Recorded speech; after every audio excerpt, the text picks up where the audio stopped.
তো hello guys, দেখতে পাচ্ছ ধান ধান জমি চাষ হবে, ঠিক আছে। এইখানে মেশিনও ঢুকে নে, আর চাষিরাও কাটতে চায়নি, মানে লেবার পায়নি। তো ধান বাইরে কেমন চাষ দেওয়া হচ্ছে দেখতে থাকো। 2 নম্বর লোয়ে চালাচ্ছে, 16-19-এর গিয়ার লাগিয়েছি, দেখেছো তোমরা। 2 নম্বর লয় 3 নম্বরে লাগিয়ে দিয়েছে। গাড়িটা নাহলে এত তো হাঁটবে না 2 নম্বরে। তো কেমন চাষ দেওয়া হচ্ছে দেখতে থাকো। হ্যাঁ ধান আছে, ঠিক আছে, ধান কাটে নে, মেশিনেও কাটে নে, আর কোনো লেবারও কাটে নে। 3 নম্বরে চষছে, এত বড় বড় লাড়া। 17-18 থাকলে চাষ দিতে পারতুনি কোনো রকমে, 2 নম্বরেও পারতুনি, এত বড় লাড়া, গাড়ির যান বেরিয়ে যেত। 16-19 বলে আরামসে 3 নম্বরে চলছে। আমাদের বাড়ি থেকে অনেকটা দূরে আছি, 3-4 কিলোমিটার দূরে। তিনে তিনে তিনে 3 নম্বরে দিচ্ছে, শুধু উগড়ে দিচ্ছে, তাও উগড়ায় না, সুই দিচ্ছে মারা। 3 নম্বরে শুধু উগড়ে দিচ্ছে, আর ওটা জড়িয়ে গেছে।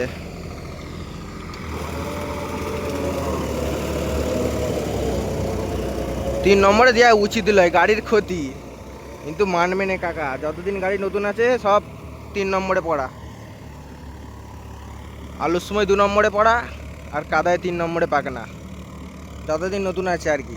2-3 বছর এখন গায়ে গায়ে গাড়ি মানে গাড়িও যেমন, আর গিয়ারও তেমন। তো দেখো, মানে শুধু উঁকুড়ে দিচ্ছে। আর জমিতে নামা যাবে না, যা বড় বড় ধান গাছ। আমি প্রথমে ভেবেছি যে সে ধান কাটার পর আবার ধান বেরিয়ে যায় না লাড়া থেকে।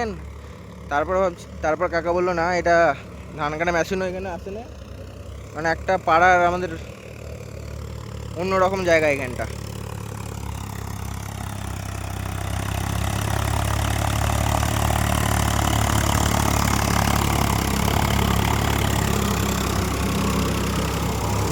রোটার পুরো জাম হয়ে গেছে। আর 16-19 বলে গাড়িটা দেখেছো একটুও, মানে মানে 100 RPM কি 200 RPM ড্রপ করে পুরো ফুল জান নিয়ে চলছে। আর আগের গিয়ারটাই দেখেছো আমাদের সেই ধান বাড়িটা যখন চষা ছিল, 2 নম্বরেতেও গাড়ি কেমন দম লিচ্ছিল, এত বড় লাড়া থাকে না তাও। আর এখন দেখো এত বড় বড় ধান গাছ থাকা সত্ত্বেও 2 নম্বরে 3 নম্বরে কেমন যাচ্ছে ফুল জান নিয়ে।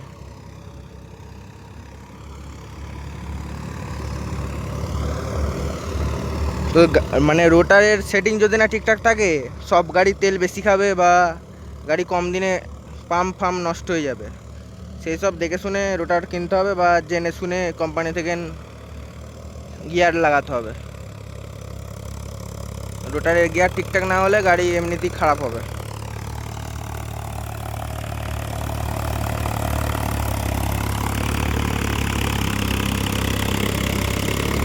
এবার মাটিটা ঠিকঠাক হচ্ছে,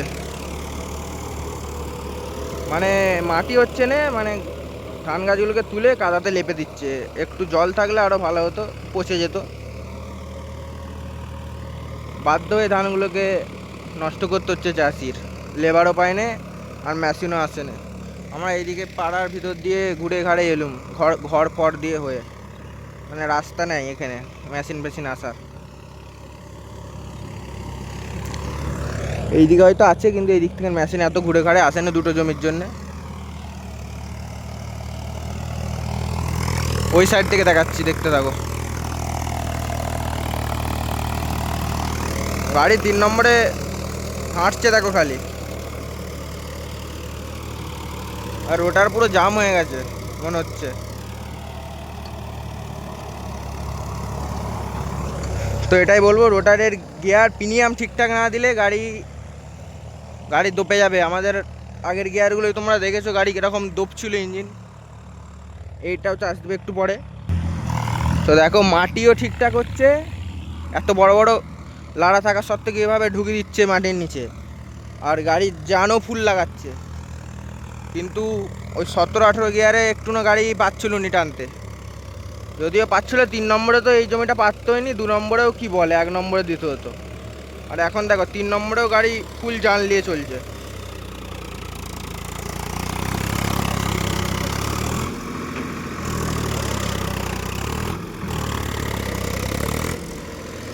আমার সেজো কাকা চালাচ্ছে, রোডটা জাম হয়ে গেছে পুরো।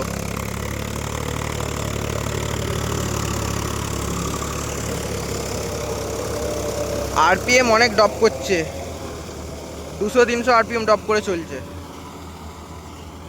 মানে কাদাটাও ঠিকঠাক হচ্ছে 3 নম্বরে, মানে এসব 2 নম্বরে দেওয়ার দরকার, হাইলো গাড়ি যেহেতু 3 নম্বরে দিচ্ছে, গাড়ির ক্ষতি হচ্ছে একটা, তাছাড়া কিছু নয়, নতুন গাড়ি বলে হয়ে যাচ্ছে এখন।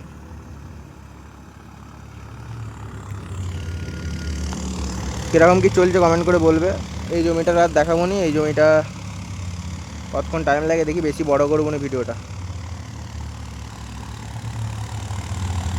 গাড়ি পুরো বাঘ বাচ্চার মতন হাঁটছে, দেখলেই বুঝতে পারবে। 3 নম্বর লোয়ে ধান বাড়ি জমি, দুকাদা, আবার এমন লাগে যে জল আছে বা শুকনো জমি। এখানে বেশি চাপ হওয়ার কথা, নতুন ফাল আছে আবার।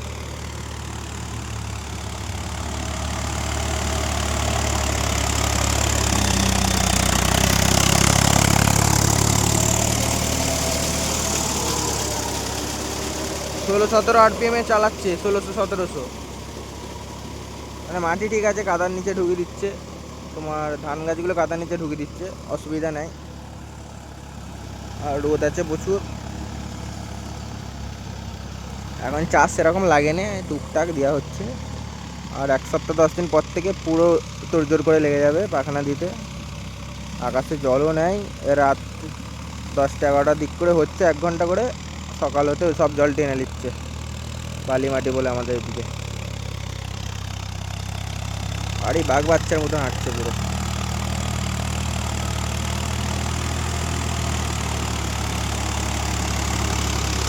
আরে ইঁদুর দেখো, ইঁদুর দেখো, কত বড় ইঁদুর! ইঁদুরটা মরবে মনে হচ্ছে।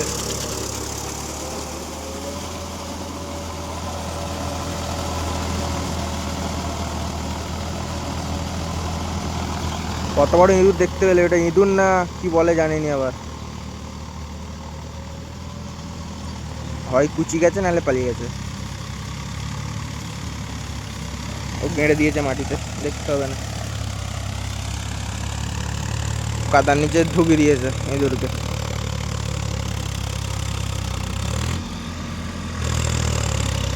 চাষি শুধু মুনিশ পায় না, আর তোমার মেশিনও আসে না, তার জন্য ধানগুলোকে নষ্ট করতে হলো এইভাবে, নাহলে এটাই কিছু টাকার ধান তো হতো। তো দেখা হবে নেক্সট ভিডিওয়, চ্যানেলটাকে ফলো সাবস্ক্রাইব করে রাখবে। ভিডিওটা আর বড় করবো নি, ওই জমিটা এবারে রিলস বানাবো একটা। দেখতে পেলে 3 নম্বরে জমিটা কত তাড়াতাড়ি 8 মিনিটের মধ্যে জমিটা ফেলে দিল, এত বড় বড় ঘাস থাকা সত্ত্বেও। এটা একটা পড়া জমি চাষ দেওয়া হচ্ছে, চোগলা তুলে দিচ্ছে, মানে স্পিডটা একটু কমে গেছে সত্যি কথা বলতে 16-19 লাগাবার পর। তো দেখা হবে নেক্সট ভিডিও, চ্যানেলটাকে ফলো সাবস্ক্রাইব করে রাখবে। এই গিয়ারটা বর্ষাতে চালাতে হবে, আবার আলুতে 17-18টা লাগিয়ে দিতে হবে বলেছে। Tata, bye bye.